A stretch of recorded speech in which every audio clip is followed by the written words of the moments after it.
Hey, I'm Teja. I'm a developer relations engineer for Harness STO. And in this video, we're going to look into one of the most awaited and the exciting features in STO, which is the issues page. So the one that you see on the screen is the issues page, which is a complete source of information about your vulnerabilities or the security issues throughout your project. So the issues that you see here are actually coming from various targets of your project, from different pipelines scanned by multiple scanners with various severities, all at one place. So before I actually dive deep into what this is and what brings this to you, let me tell you why we did this. So far, when you have a security scanning happen, you would see this visibility where you get into the pipeline execution window, and from there you come into the vulnerabilities tab and see all of these issues. So this is particularly for developers and very much built for the developer-centric persona. So this view helps developers to actually see the vulnerabilities that they are bringing in from their feature branches, and then look out and make a comparison with the baseline vulnerabilities or the previous scans and make necessary actions to fix what they are bringing into the source code. So this is particularly for developers to help them build secure software. But when you come into the ProdSec or the AppSec teams, where they're not interested to look in to all of your feature branch vulnerabilities, but their focus is very much towards baselines and how much secure and how many vulnerabilities or the security issues are actually part of your baselines. Which I mean by baselines is main branches or latest images and all of that. So this is that page where it brings you all sort of security issues that are part of your baseline targets.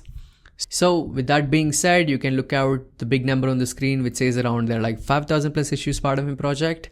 And by design, the list of issues that you're seeing here are actually sorted based on the severity and one more parameter, which is the last detected. So the most recent detections with higher severities are always on the top for your clear visibility. And then you have the powerful set of filters that allows you to dive deep into all of these issues here. Starting with the issue type, you can choose to filter out the issues based on the scan type or the issue type, whether you can look at specific SAST issues or DAST issues. And then you can go by filtering out by specific targets, where you can actually be choosy and choose particular targets from which the issues are coming from and get in detail.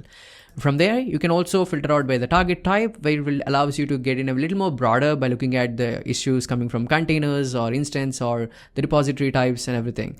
Then you have pipelines, where you can also be very specific about choosing a specific pipeline and then look out the issues that are only part of those pipelines. And you have scanners, where now you can select a specific set of scanners from which the issues are coming from and get in further details from the issues here. Then you have severities, where you can particularly select issue severities and then click apply, where you can see that the issue number changing from 5,000 plus 2,600, which is almost around 50% or above the issues in my project are actually with severity critical or high, which also gives you a very good idea about how bad the security posture of my project is.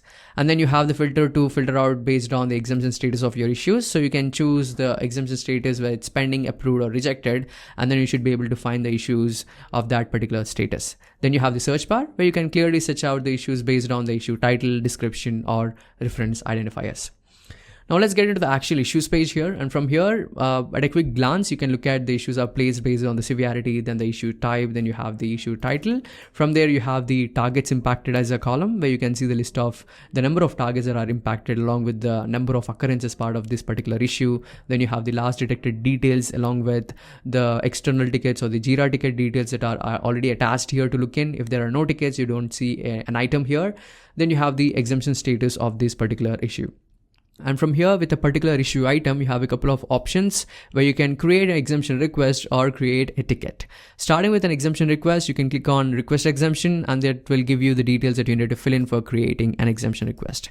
I would not be doing it, but more importantly, to call out, from here, you can create an exemption request with the scope set to this project. But I'll show you how you can also create an exemption request with scope set to target moving on. And now let's get into a particular issue and see what's inside. So we can click on this one, which has 2 targets impacted and 20 occurrences within. So let's click in that, and then you should be able to see the details starting with the title, severity and the details. And then the same options you have seen outside where it was about to create a ticket. and creating an exemption request. So more importantly, you have the details about the list of impacted targets. So these are the targets that are being affected by this particular issue here. So starting with each target, you should be able to see the baseline of the target, which is master and the main in these two cases. And then you have the list of occurrences, which are 4 for this and 18. Then if there is any ticket created for this particular target, you should be able to find the ticket details also here and who scanned it, and then the last scan details about the timestamp. And then if there is any exemption status, you should be able to find the exemption status right here. So the reason I'm showing you the details without any ticket and the exemption here, so that I can show you how do you do that. So right from here, you can click on this and then you can click on request exemption. And from here, you can create an exemption request as well. And then the difference, the scope. So right from here, you should be able to create an exemption request at the target level.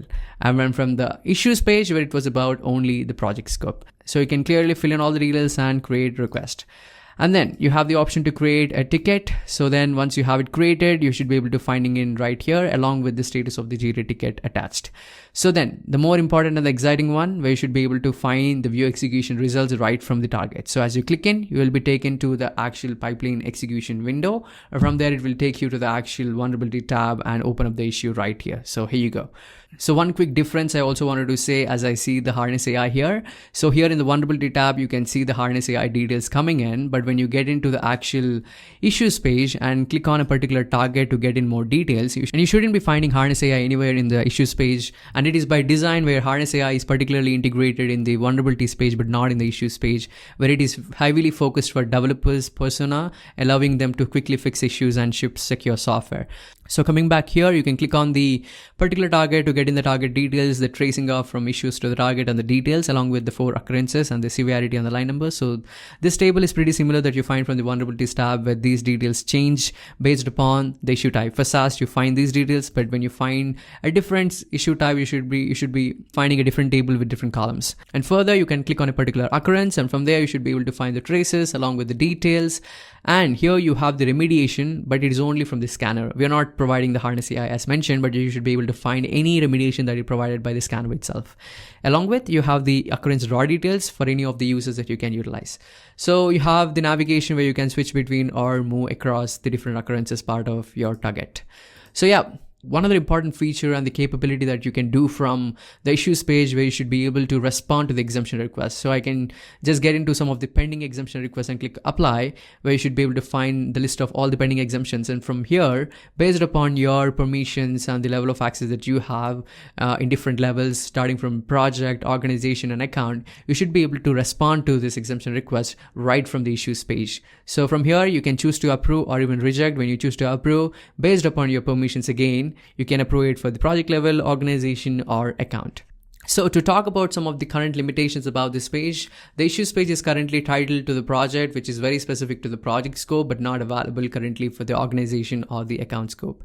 And then right now you see the issues that are being listed here for with the different exemption statuses and which are active and open issues that you see here.